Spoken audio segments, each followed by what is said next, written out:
हम मीनू झा उपस्थित छी एकटा कोबर के गीत लऽ कऽ। आशा करै छी अपने लोकनिके नीक लागत। धन्यवाद। जय मिथिला, जय मैथिली। भेल विवाह रामचंद्र चलला कोबर घर, सरहोजी छेकल दुआरी है।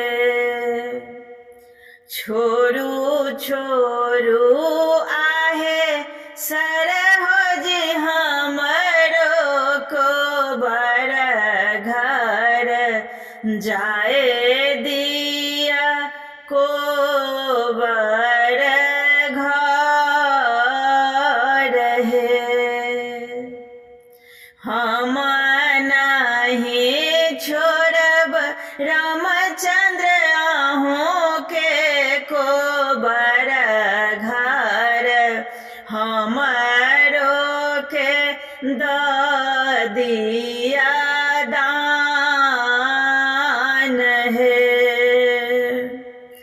देव में देव सरहोजी कान दोनों सोनमा, और देव गला गे मल्हार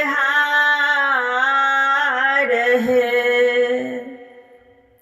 हम नहीं लेब रामचंद्र कान दोनों सोनमा, नहीं लेब गला गे मल्हार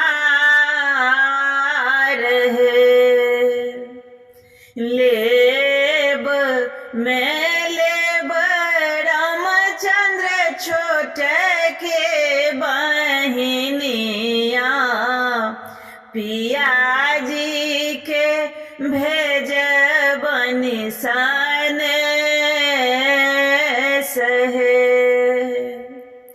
जुग जुग जी बथु रामचंद्र दुल्हा, सिया जी के बढ़नु सो